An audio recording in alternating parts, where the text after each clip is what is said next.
Mesdames, mesdames et messieurs, bonsoir à cette deuxième soirée débat de la SNP. Nous vous souhaitons donc la bienvenue.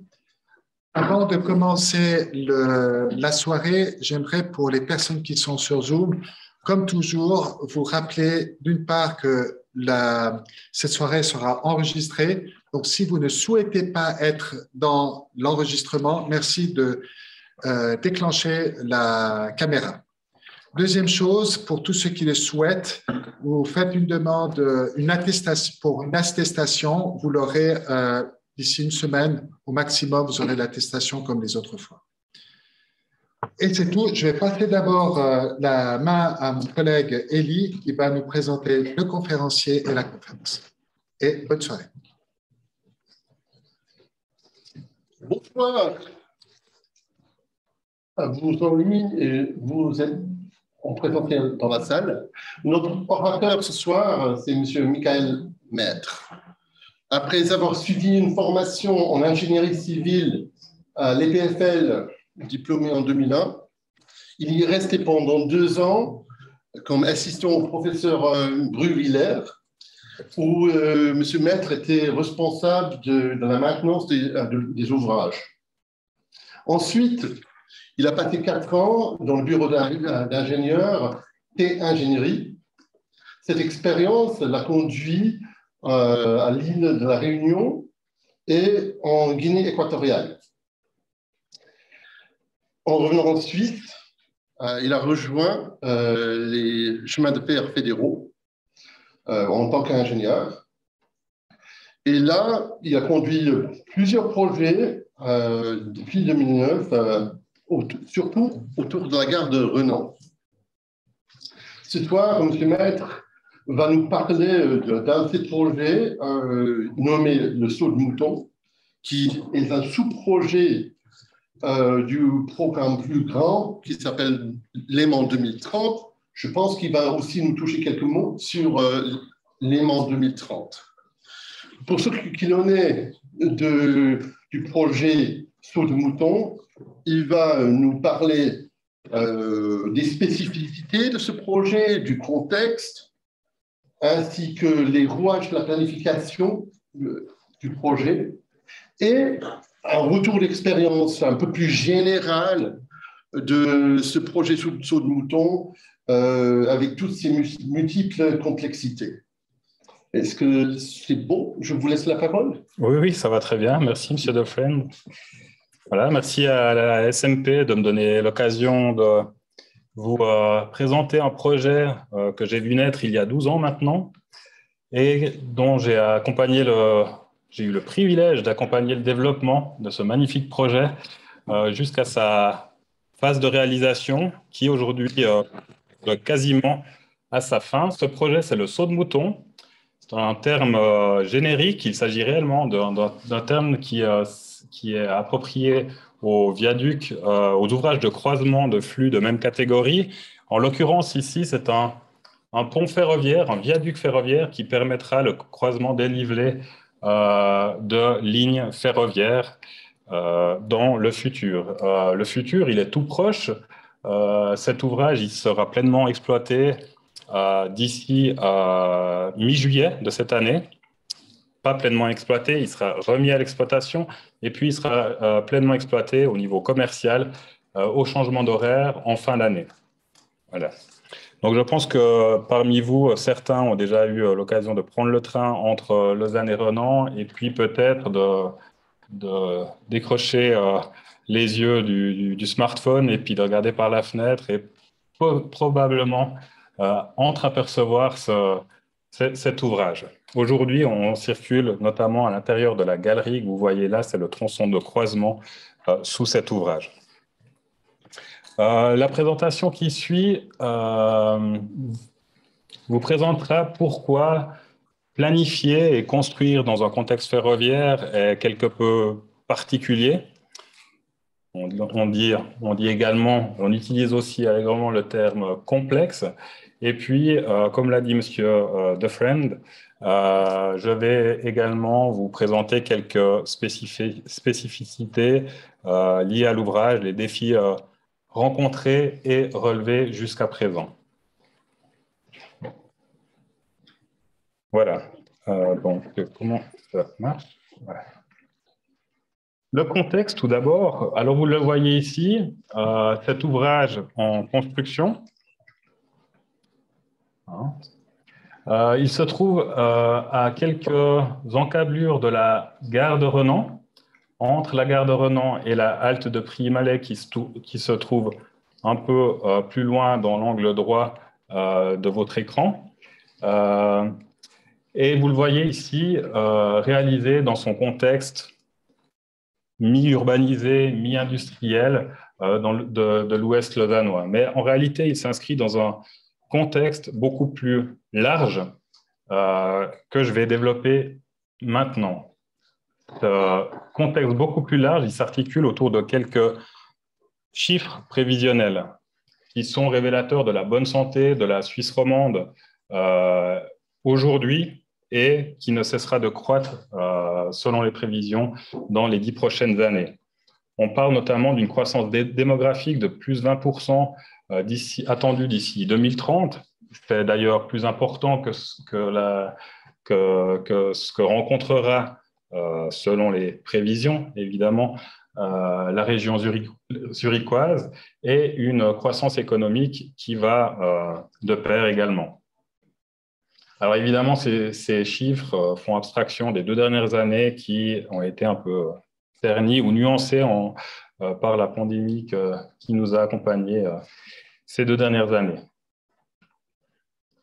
Alors, qui dit prospérité d'une région dit grandes attentes en termes de transport, de mobilité et grandes attentes vis-à-vis du chemin de fer, des CFF. Et si on prend l'exemple de la ligne Lausanne-Genève, les prévisions pour faire face à ces attentes, à ce développement démographique et économique, sont estimées à un investissement d'environ 6 milliards sur les 10 prochaines années, 4 milliards dédiés au développement de l'infrastructure ferroviaire et 2 milliards liés à sa maintenance. On attend une augmentation du nombre de voyageurs sur l'axe Lausanne-Genève de 60 000 voyageurs quotidiens à 100 000 à l'horizon 2030. Ceci sans, nous l'espérons, où nous faisons tout pour altérer la raison d'être finalement de notre entreprise ferroviaire. Ah, je dois me rapprocher du... OK.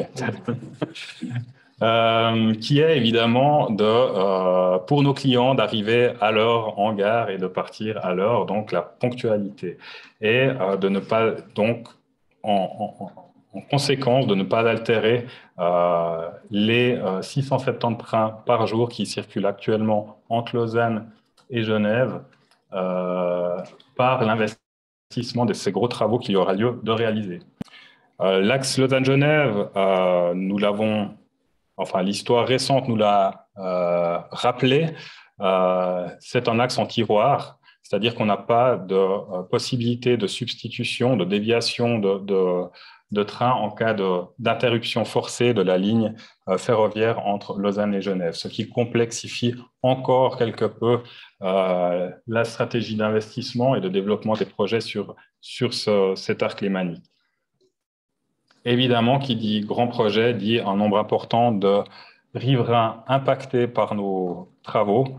On parle de quasiment 270 000 riverains qui seront impactés à l'horizon, enfin dans le cadre de nos futurs chantiers, occasionner nos travaux. Par exemple, si on fait une fouille à côté d'une voie en service et qu'on déstabilise la voie proprement dite, eh bien l'exploitation coupe la voie. Et ça, c'était juste pas tolérable. Le transit ferroviaire entre Lausanne et Renan concentré sur une voie, ça paralyse entièrement le système. Donc, risque accru aussi à maîtriser dans le cadre du développement de nos travaux. Ensuite, évidemment, je vais m'étaler un peu plus longuement dessus tout à l'heure. La planification interprojet, en fait, qui s'est traduite par l'établissement d'un carnet de phasage entre une sorte de guide fil rouge qui nous a accompagnés depuis la phase d'avant-projet jusqu'à aujourd'hui encore. Une paroi de protection qu'on a réalisée en plein milieu du champ de voie en exploitation, en amont même du démarrage des travaux, ceci pour donner un cadre idéal à l'entreprise qui sera en charge de la construction du saut de mouton pour développer de grands rendements et construire le plus vite possible cet ouvrage. Donc, qui aimerait poser une question à M. Maître sur sa présentation? Je veux savoir quels outils de gestion de projet, planification vous avez utilisés. C'était seulement le post-it ou il y avait peut-être quelque chose en plus? Et puis, est-ce que vous avez aussi eu des outils de simulation pour votre planification? Est-ce que vous avez aussi utilisé des outils de recherche opérationnelle pour optimiser certains passages? Donc, j'ai beaucoup de questions en une. Oui, écoutez, je vais essayer d'être concis. On n'a pas révolutionné la gestion de la planification dans ce contexte de la planification du saut de mouton. Il faut s'imaginer qu'on a démarré nos réflexions il y a 12 ans. Typiquement, la philosophie BIM n'existait que très peu alors. Et notamment, il existe encore très peu pour les projets d'infrastructure ferroviaire actuellement. Toutefois, on l'a quand même utilisé et récupéré l'entreprise de travaux qu'il a utilisé pour la gestion de ses affaires propres. Et puis nous, on a essayé de récupérer leur maquette numérique pour la mettre à profit de nos contrôles qualité, utiliser 100% de l'interface de contrôle qualité via des plateformes numériques comme Dalux Field et autres. Maintenant, en termes de planification, on a utilisé le planning chemin de fer pour certaines phases, mais dans ce travail de réflexion où on n'arrête pas de changer, d'itérer, je parle du workshop là, notamment, ce n'est pas un outil qu'il fallait utiliser à ce stade. C'était pas adapté pour la dynamique d'échange auquel on avait à faire face. Par contre, ensuite, on a pu se réapproprier notre travail et puis le retranscrire sur un planning chemin de fer, TILOS par exemple, qui permettait une communication plus visuelle, plus claire de l'ensemble de nos activités. Merci, Elie. Alors, comme Elie a dit, on vous attendra donc la prochaine soirée qui aura lieu le 22 mars, juste le jour du printemps. Donc, on pourra être plus nombreux en attendant l'annonce du Conseil fédéral demain après-midi. Donc, nous aurons le plaisir d'accueillir M. Thomas Verdun qui va nous parler d'un projet fort intéressant avec comme titre « Comment intégrer l'agriculture urbaine dans un projet immobilier ». Alors, M. Verdun est donc responsable du développement de projets nouveaux et de la conception d'espaces comestibles sur les toits et entre les bâtiments. Donc, il fait partie de la société Légumes Perchés. Donc, on se réjouit de l'entendre. Et je laisse peut-être pour la suite Thierry nous parler donc, du congrès du management de projet qui aura lieu après. Oui, enfin, parce que nous sommes très optimistes et on est persuadés que demain, on va avoir de très bonnes nouvelles. Et notamment, ça va nous permettre de renouer un petit peu comme ça avec notre traditionnel congrès qui se tient le 21 avril. Et tradition aussi, on retrouve nos fameux locaux d'HEC Lausanne, donc à l'Uni. Ça nous fait extrêmement plaisir. Donc, une journée entière de formation, donc une vingtaine de formations disposées en 9 tracks. Et on va retrouver, tradition encore, des gens comme P-Cube qui vont un peu agrémenter notre journée. Alors, on se réjouit. Et puis, ce congrès donc, où l'on va aborder finalement le métier de la gestion de projet en transformation.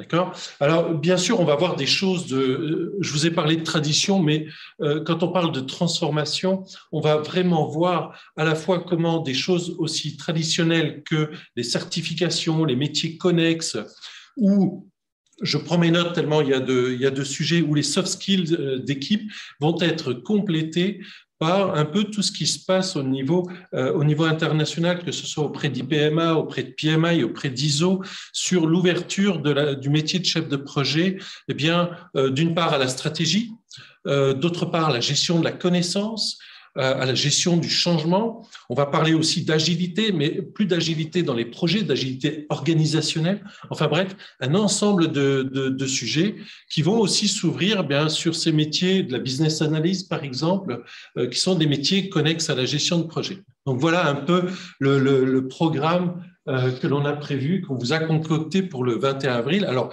les inscriptions sont d'ores et déjà ouvertes. Vous pouvez aller sur le site de la SMP pour ça. On n'est pas fou, on a aussi un plan B au cas où.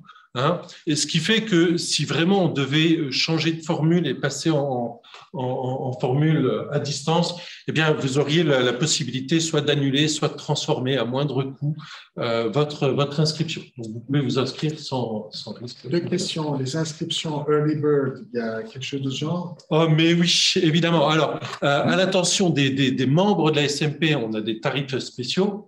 Et bien sûr, pour ceux qui sont des early birds, c'est-à-dire des oiseaux matinaux, eh bien, ça va vous permettre d'accéder à cette journée de formation pour 360. Donc, c'est valable jusqu'au 25 mars, hein, si je ne me trompe pas. Merci de me rappeler la date.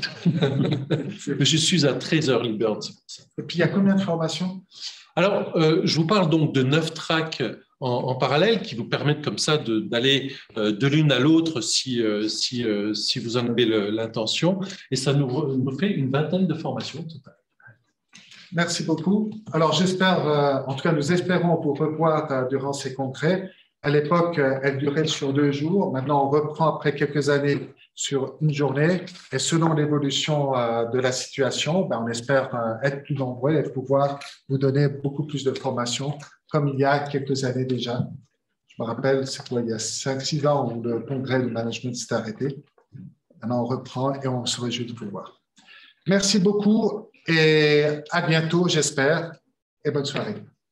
Merci.